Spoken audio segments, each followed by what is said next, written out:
TMC को गुरुवार को बड़ा झटका लगा है। टीएमसी के 3 पूर्व राज्यसभा सांसदों ने भारतीय जनता पार्टी का दामन थाम लिया है। भाजपा में शामिल होने वालों में सुष्मिता देव, प्रकाश सिंह बराई और सुखेंदु शेखर रॉय शामिल हैं। तीनों नेताओं ने पश्चिम बंगाल भाजपा अध्यक्ष समीक्षा भट्टाचार्य की मौजूदगी में पार्टी की सदस्यता ली। भारत माता की जय। बीजेपी जिंदाबाद जिंदाबाद जिंदाबाद। वंदे मातरम वंदे मातरम। बीजेपी जिंदाबाद जिंदाबाद जिंदाबाद। बीजेपी जिंदाबाद जिंदाबाद जिंदाबाद। भारत माता की जय। वंदे मातरम वंदे मातरम वंदे मातरम वंदे मातरम। भारत माता की जय। भारत माता की जय। बीजेपी जिंदाबाद जिंदाबाद जिंदाबाद। वहीं बीजेपी में शामिल होने के बाद पूर्व टीएमसी सांसदों ने बताया कि आखिर वो बीजेपी में क्यों शामिल हुए। सुष्मिता देव ने कहा, भारतीय जनता पार्टी ने बंगाल में इतने बड़े बहुमत से जीत हासिल की और जैसा कि आपने असम में देखा, उन्हें वहां बहुमत मिला है, ओडिशा में भी मिला है और त्रिपुरा में भी। इससे साबित होता है कि पीएम नरेंद्र मोदी के विजन में लोगों का भरोसा बढ़ रहा है।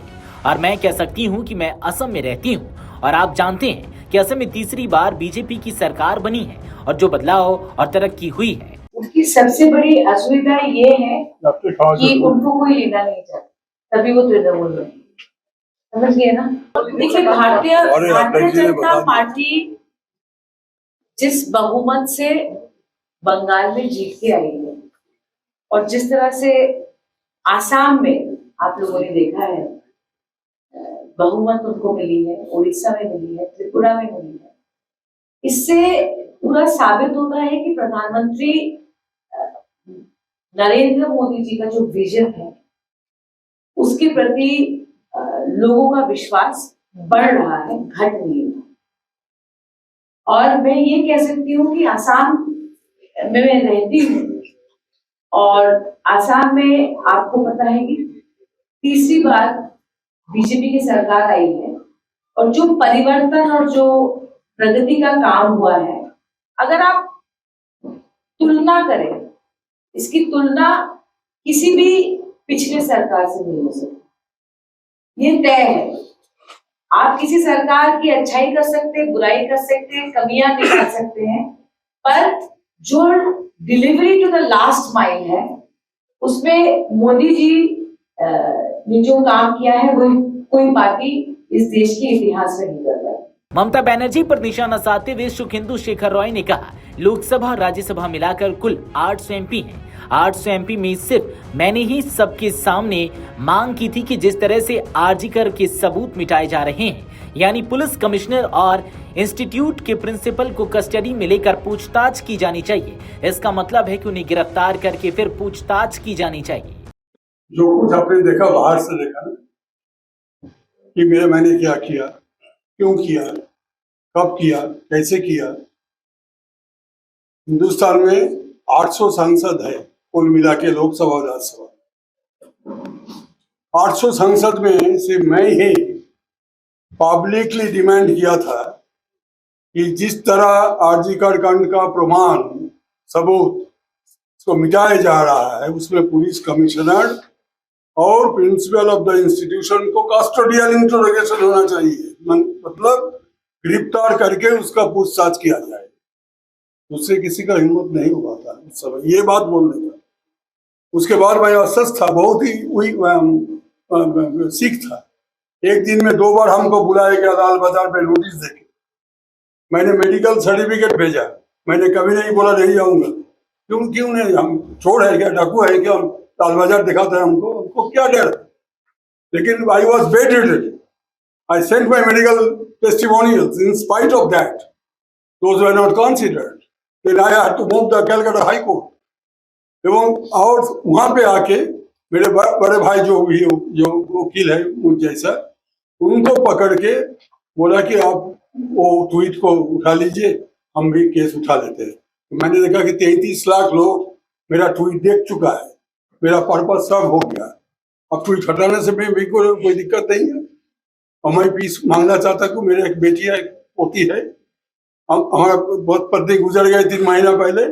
अगर मैं भी गुजर दूंगी हर रोज, उसके बावजूद भी 3 महीना 4 महीना लगातार मेरे टेलीफोन पर, मोबाइल पर धमकी आ रहा था कि हमको हत्या किया जाएगा, हमारा बेटी को पोती को किडनैप किया जाएगा।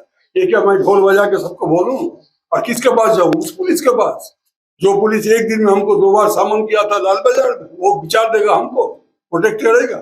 हम तो समझ गया था, उसी समय रिजाइन कर सकता था, लेकिन हमको डर था कि शायद मुझे भी सुपारी किलर लगा के ये कत्ल कर सकता है, क्योंकि बंगाल में जैसे बीजेपी का 400 से अधिक कार्यकर्ता और समर्थक उनका कत्ल किया गया। हमारा पार्टी का उस समय जो पार्टी था, उस समय पार्टी का भी वर्कर लोग को कत्ल किया गया। एक ही पार्टी का आदमी एक ही पार्टी को कत्ल कर रहा है। ये वातावरण था, एक भय और संतरास का वातावरण। तो हम अपने फैमिली को केयर करने का हमारा कोई जिम्मेवारी नहीं था क्या? सुष्मिता देव ने, प्रकाश चिकबराइक ने और सुखेंदु शेखर रॉय के भाजपा में शामिल होने पर टीएमसी सांसद डोला सेन ने भी बड़ा बयान दिया है। उन्होंने बागी नेताओं पर निशाना साधते हुए कहा, इससे हमें कोई फर्क नहीं पड़ता, हमने इसका जवाब दे दिया है, जनता भी इसका जवाब देगी।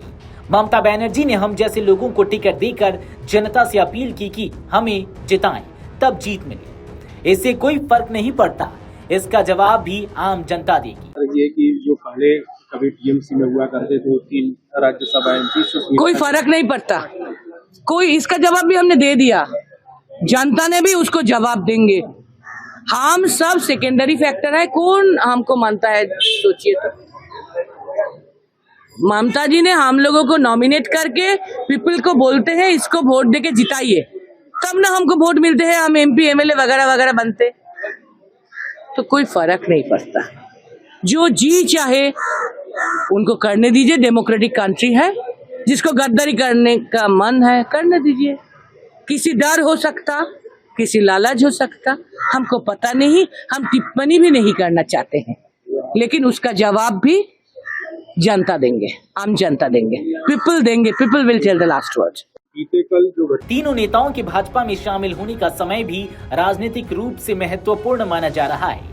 राज्यसभा की 3 रिक्त सीटों के लिए उपचुनाव की अधिसूचना जारी होने के ठीक एक दिन बाद हुए इस घटनाक्रम ने राजनीतिक गलियारों में नई चर्चाओं को जन्म दे दिया है। अटकलें लगाई जा रही हैं कि भाजपा इन तीनों नेताओं को पश्चिम बंगाल से राज्यसभा भेज सकती है। हालांकि प्रदेश भाजपा अध्यक्ष समीक भट्टाचार्य ने इस संबंध में कोई स्पष्ट संकेत नहीं दिए हैं। वीडियो डेस्क अमरउजाला.com। अगर आप ये वीडियो YouTube पर देख रहे हैं तो हमारे चैनल को सब्सक्राइब कर बेल आइकन दबाएं और Facebook पर देख रहे हैं तो हमारे पेज को लाइक करें।